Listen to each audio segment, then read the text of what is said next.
Good morning dear students हमने अपने first poem complete कर ली है। आज हम अपनी वितान बुक का फर्स्ट चैप्टर स्टार्ट करेंगे, जिसका नेम है भारतीय गायिकाओं में बेजोड़ लता मंगेशकर। ये कुमार गंधर्व द्वारा लिखा हुआ ये चैप्टर है, ये निबंध है एक तरह का, और इसमें लता मंगेशकर के बारे में बताया गया है। लता मंगेशकर कौन थी? आई थिंक सभी को पता होगा कि हमारी म्यूज़िक इंडस्ट्री की सबसे बड़ी गायिकार थी लता मंगेशकर। तो पढ़ते हैं इनके बारे में। भारतीय गायिकाओं में बेजोड़ लता मंगेशकर कुमार गंधर्व द्वारा लिखित निबंध है।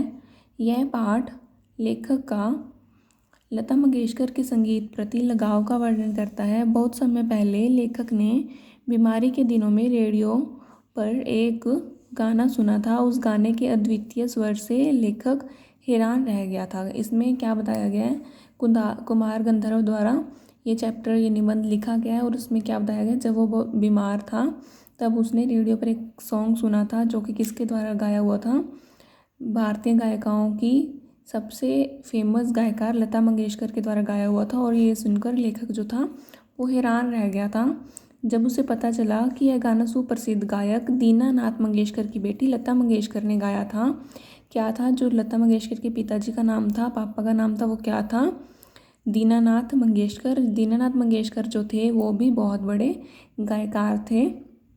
तो मन ही मन में एक संगीत प्राप्त करने का अनुभव हुआ। उस समय से लेखक लगातार लता मंगेशकर के गाने सुनता आ रहा है। लता से पहले नूरजहां अपने संगीत के लिए बहुत प्रसिद्ध थी, लेकिन लता तो उनसे भी आगे निकल गई। संगीत के क्षेत्र में ऐसे चमत्कार होते रहते हैं, जैसे प्रसिद्ध सितार वादक विलायत खां अपने सितारवाद पिता से बहुत आगे निकल गए। क्या है इस चैप्टर में? ये बताया गया है कि जो म्यूज़िक इंडस्ट्री है इसमें लगातार चेंजेस आते रहते हैं। जो गायकार हैं वो एक से बढ़कर एक आते रहते हैं। कहते हैं कि जो लता मंगेशकर थी ये अपने पिताजी से भी ज़्यादा अच्छा गाने लगी थी। इनके पिताजी दीनानाथ मंगेशकर भी गाते थे। इन्होंने एक एग्जाम्पल दिया है, सितार वादक थे विलायत खां, जो उनके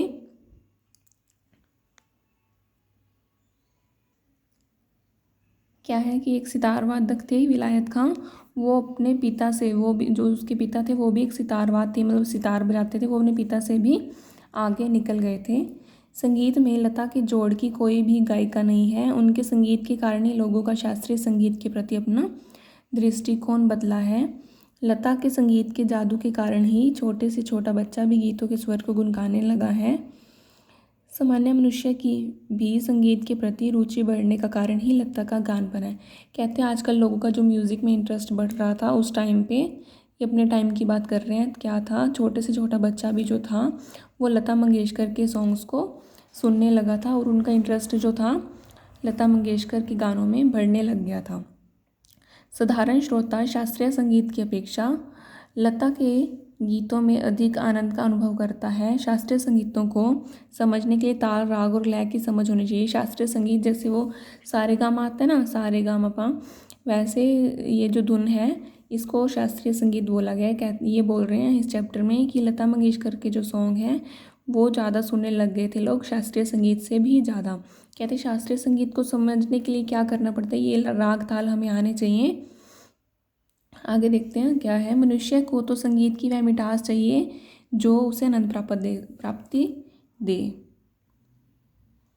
संगीत में गानपान हो तो मनुष्य उससे सीधे जुड़ जाता है, और लता की आवाज़ में स्वरों की निर्मलता है। नूरजहां एक अच्छी गायिका थी, लेकिन उनके स्वरों में मादक उत्तान था। लता का जीवन के प्रति दृष्टिकोण ही उन्हें उनके गीतों के स्वरों से जोड़ता है, इसलिए उनके गीतों के स्वर मधुर और कोमल है। लेखक के अनुसार संगीत निर्देशकों ने लता की आवाज़ की निर्मलता का जिसका उपयोग करना चाहिए था उतना किया नहीं है। लेखक को लगता है कि यदि वह संगीत निर्देशक होता तो वह उनके कठिन से कठिन गीत गाने को देता। लता के गाने की एक विशेषता यह है कि वह संगीत निर्देशक होता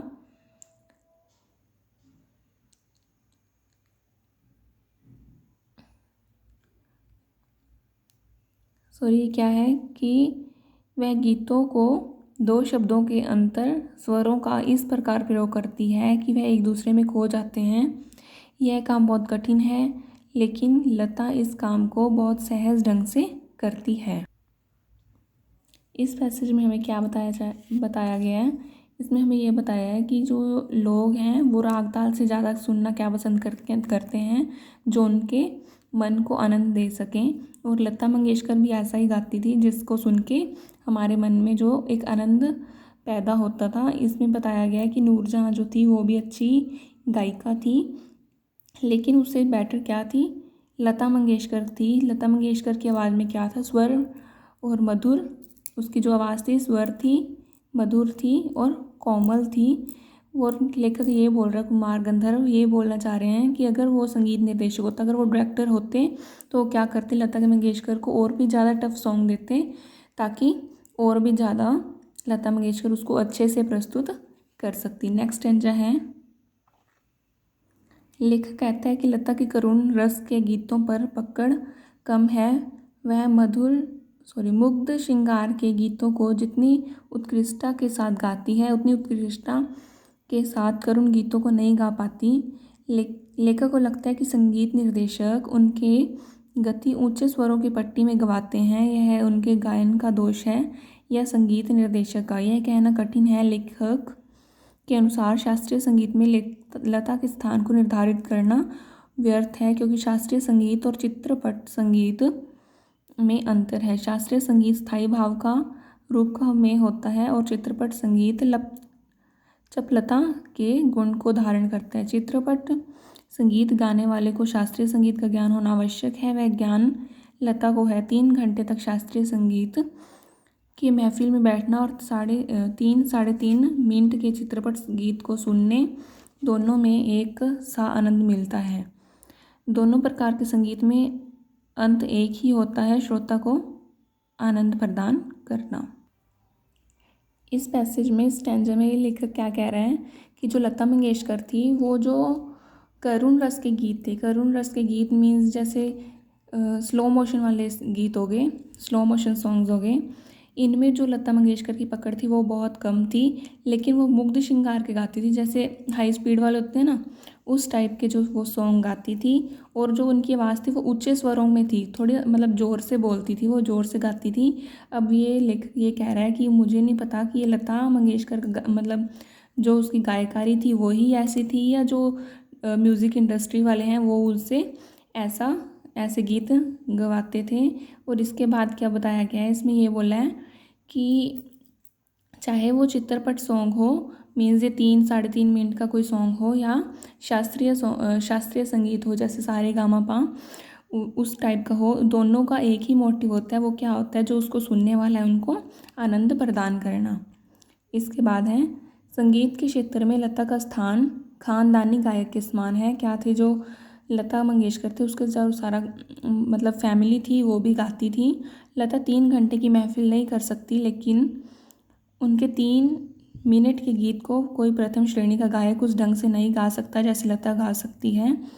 खानदानी गायकों का यह आरोप है कि चित्रपट संगीत ने लोगों के कान बिगाड़ दिए हैं। लेखक के अनुसार चित्रपट संगीत ने लोगों के कानों को एक मधुर संगीत सुनाकर सुधार दिया है। सच तो यह है कि शास्त्रीय गायक संगीत के क्षेत्र में अपना एकाधिकार चाहते हैं।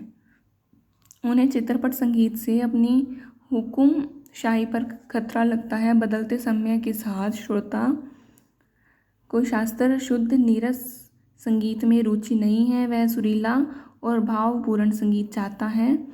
संगीत के क्षेत्र में यह क्रांति चित्रपट का ही संगीत ही लाया है। इसमें क्या बताया गया ओवरऑल, इस जो स्टैंजा ये हमने पीछे पढ़ा है, ये कहते हैं जो लता मंगेशकर का ख़ानदान था, उनकी फैमिली थी, वो भी बहुत टाइम से जैसे सॉन्ग ही गाती थी। कहते हैं जो लता मंगेशकर थी वो 3-3.5 घंटे तक नहीं गा सकती थी, बट जो उनका एक 3-3.5 मिनट का सॉन्ग आता था वो बहुत ही ज़्यादा अच्छा होता था।